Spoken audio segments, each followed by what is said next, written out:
ഇനി നമുക്കൊരു ഗോബി മഞ്ചൂരിയൻ ആക്കിയാലോ.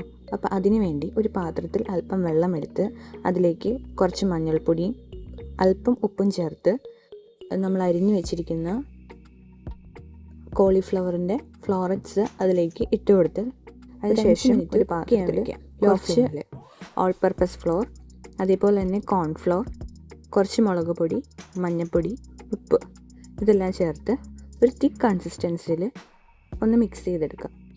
അതിലേക്ക് നമ്മൾ കുക്ക് ചെയ്ത് വെച്ചിരിക്കുന്ന കോളിഫ്ലവർ ഇട്ട് നല്ലപോലെ മിക്സ് ചെയ്യാം. അടുത്തതായി നമുക്ക് ഇതിനെ ഫ്രൈ ചെയ്തെടുക്കാം. അതിന് വേണ്ടിയിട്ട് ഒരു പാനിൽ കുറച്ച് എണ്ണ ഒഴിച്ച് ഈ ഫ്ലോററ്റ്സ് എല്ലാം അതിലേക്ക് ഇട്ട് കൊടുത്ത് നല്ലതുപോലെ ഫ്രൈ ചെയ്തെടുക്കാം. ഫ്രൈ ചെയ്ത ഫ്ലോററ്റ്സ് എല്ലാം ഒരു പാത്രത്തിലേക്ക് മാറ്റി വയ്ക്കാം.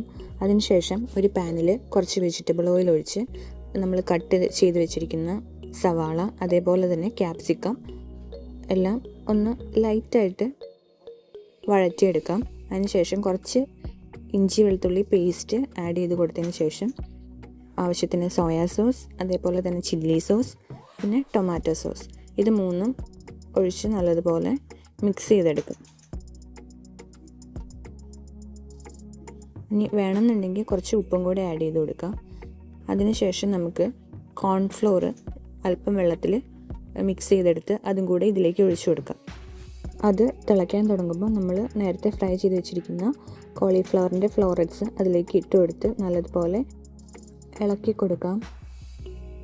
ഇനി നമുക്ക് ഇതിലേക്ക് ആവശ്യത്തിന് സ്പ്രിംഗ് ഓണിയൻ, അതേപോലെ തന്നെ